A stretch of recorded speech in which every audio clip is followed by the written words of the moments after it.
Good evening po. Ako po si Melissa, ang nag-iisang babaeng anak ng tatay ko.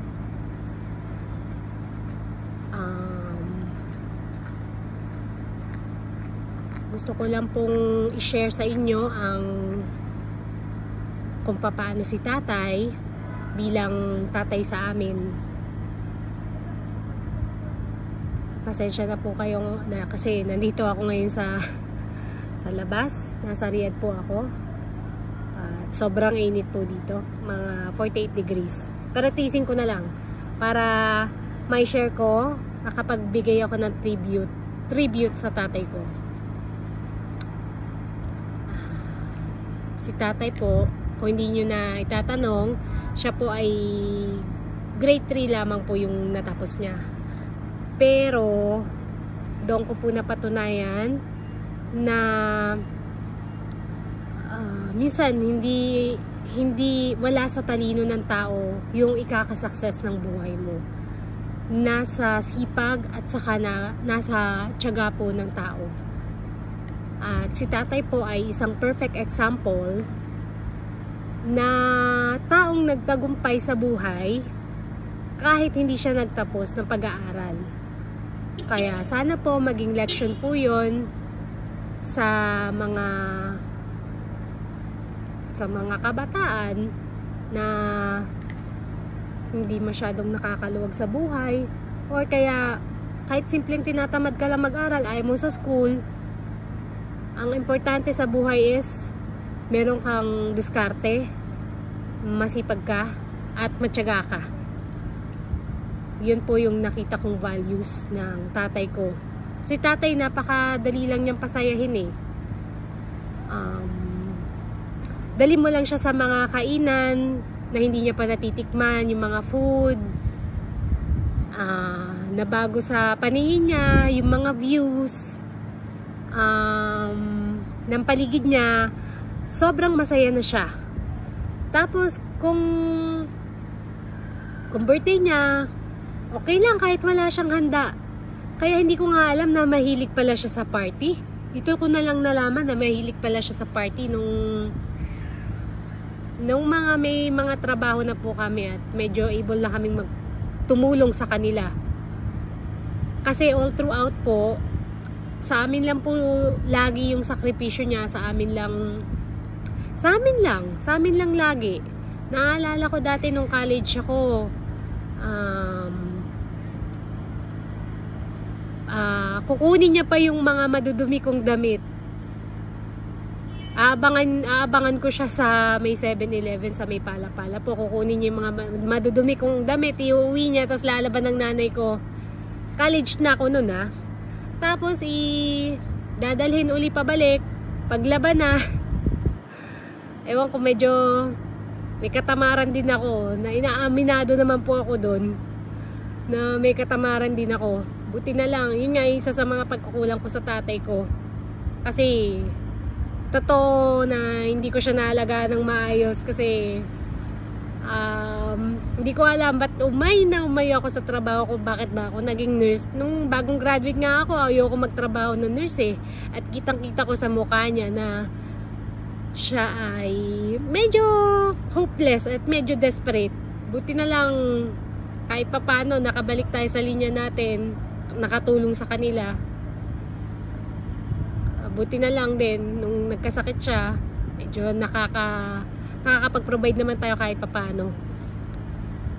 Si tatay, nung grade 6 ako, naalala ko na diagnose na siya na meron siyang autoimmune disease. Sa kaalaman po ng lahat, yung autoimmune is wala pong gamot. Progressive po siya. Pag sabing progressive, pahina ka ng pahina. Pero si tatay, siguro nagpahinga lang siya ng less than 2 years. For some reason, talagang malang Diyos ang tatay ko. Bigla na lang din nawala yung kung ano man yung nararamdaman niyang hilo na hindi nagagamot ng mga doktor. Bigla na lang din siyang nawala. Kayod na naman siya. Hanggang sa nakatapos po ako ng pag-aaral. Nakatapos din yung kapatid ko ng college. Kung sinipag nga lang din ng kapatid kong panganay. nakatapos din sana siya ng college, pero okay lang. Siguro ganun talaga, kanya-kanya tayo ng linya sa buhay.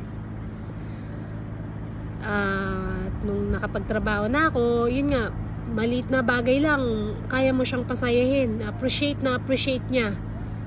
Kaya natutuwa ako pagka yung nagkakaroon ako ng extra sa sweldo. At least kahit bigyan mo nga lang siya ng ice cream na hindi pa niya natitikman, yung mga Dairy Queen na yan, masaya na siya. Pizza na homemade pizza, masaya na siya. Kahit na anong ibigay mo sa kanya, wala siyang kaarte-arte. Wala. Kahit na hindi siya natutong mag-cellphone, nako, mas marami pang, sana nga naman ako yung skills at saka yung pagiging resourceful niya at saka yung pagiging matyaga niya, at importante higit sa lahat yung pagiging madiskarte niya sa buhay. Kasi kung ako, hindi ako nakapagtapos, hindi ako nakapag-aral, nga ang lola mo nga wala silang maasahan sa akin. At saka yung hope, pagiging hopeful na yon, pagiging faithful, lagi-lagi po yun siyang nagdadasal sa Panginoon. Kahit na meron siya mga tinatagong anting-anting, kasi parang hobby niyang magkolekta ng mga anting-anting eh. Every Holy Week, pumupunta yan siya ng, ewan ko ba, kung ano-anong bundok ang pinupuntahan niya dito. Tapos meron silang, namamaril sila, or ewan ko, parang nangongolekta sila ng anting-anting. Kahit na ganun siya, every day nagdadasal po yan. Every day, every pasada niya sa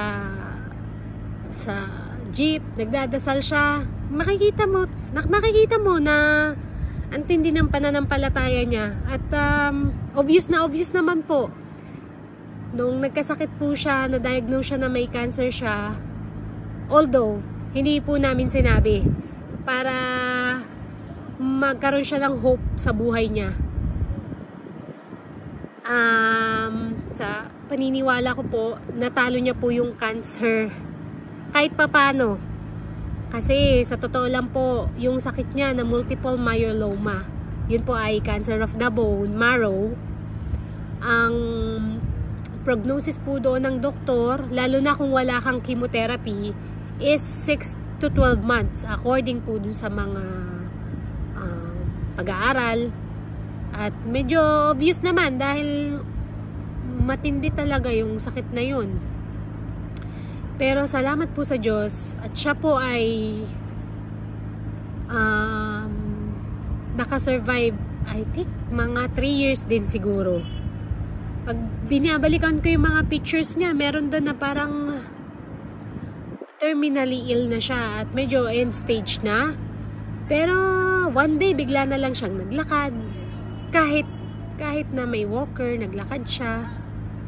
At least nakakatayo. Bigla na lang siyang nag-drive. Yung mga unexpected na hindi mo magagawa. At salamat sa Panginoon dahil nung huling uwi namin, naigala pa namin siya. Hindi mapapantayan yung saya ng tatay ko nung mga araw na yun.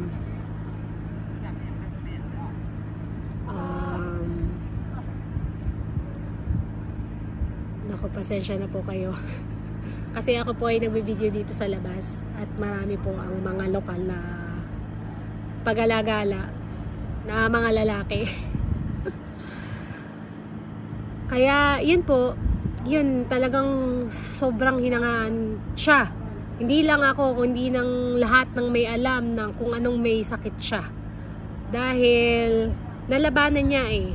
Nalabanan niya kahit na ang mga gamot na iniinom niya is hindi naman talagang para dun sa sakit niya. Parang supportive treatment lang po siya. At hindi talaga naka-cure dun sa sakit niya. Salamat sa Panginoon sa pagbibigay sa kanya ng malakas na pangangatawan. At yung faith at yung hope, nagagaling pa siya. Up to the last minute, lumalaban siya up to the last minute. Sayang nga lang po, ay, hindi nga ako nakauwi kasi sa sobrang mahal ng ticket para sa aeroplano, hindi na po ako nakauwi.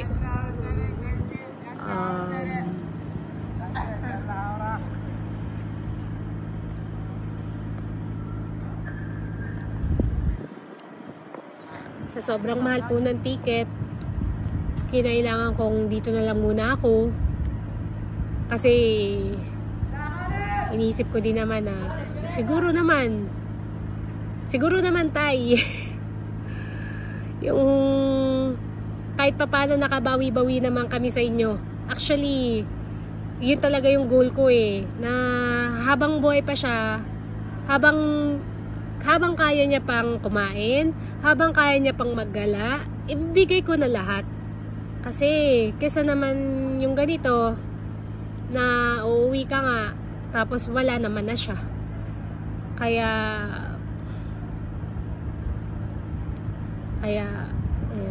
masakit din sa amin na hindi siya maihatid sa huling hantungan niya, pero salamat naman sa mga magulang ko at naiintindihan nila ako.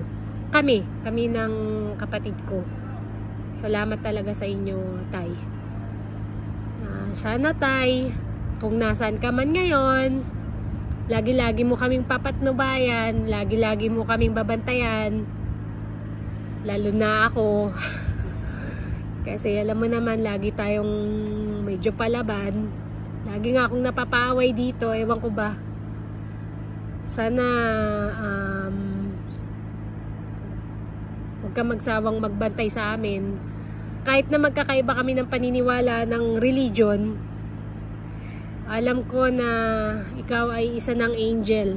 At sa bait mo, tay, alam ko na kapiling ka na ni Lord. I mean, wala ka namang ibang pupuntahan kasi exceptional ka. Napakabait mong tao. Wala akong, hindi ko alam kung, wala akong maisip na negative na traits mo I think lahat naman ng taong nakikinig sa atin ngayon is agree naman sila na wala. Salamat sa pagiging inspirasyon mo sa lahat sa amin, sa mga naituro mong skills. Ako nga lang po ang hindi niya naturuang mag-drive. Hindi ko ba alam, baka medyo mahina ang utak natin pagdating doon. Pero the rest na mga tinuruan niya is swabing magmaneho. Nainggit ako. Salamat dahil pinalaki mo kaming maayos. At nung grade 5 ako, naaalala ko, sumagot ako sa nanay ko, narinig niya. Once na nagsalita siya, tagus talaga. Tatatak sa utak mo. Hindi ka niya papagalitan, magsasalta siya ng malumanay. Pero oh my God, tatatak sa utak mo yung turo na, yung aral na gusto niyang ihatid sa buhay mo. Salamat tay sa mga pagkakataon na yon. Salamat sa Diyos na ibinigay kanya sa amin, sa buhay namin. At ngayon na mga may sarili-sarili na kaming pamilya, medyo kaya na namin tumayo sa mga paa namin. Siguro hanggang doon na lang talaga. Salamat dahil naging makulay ang buhay namin dahil sa inyo. Sa'yo. At sa mga hindi nakakaalam, si tatay po ay isang dakilang comedian na ewan ko, basta naaalala ko, lalo na nung bata pa ako. Although tahimik siya, hindi ko alam paano pwede palang pagsamahin yun. Tahimik ka, pero pag nagbitaw ka ng mga words is nakakatawa siya. Sana parang wala yatang nakamana sa amin ng ganun. At kung meron man kaming pagkukulang, tay, sana po mapatawad nyo kami. Yung iba pong gusto kong sabihin sa inyo ay inuna ko na nung first year na nagkasakit ka, tay. Pero salamat sa Diyos at na binigyan niya ako ng pagkakataon na bumawi sa inyo at maparamdam kung gaano kami ka-thankful na ikaw ang tatay namin. Salamat po sa pagmamahal mo, tatay. At magandang gabi po sa lahat ng mga nakikiramay. Bawal daw magpasalamat. Pero sa tingin ko naman, kung direct to the point naman yung sasabihin mong reason ng pagpapasalamat, baka okay lang naman. Anyway, magandang gabi po.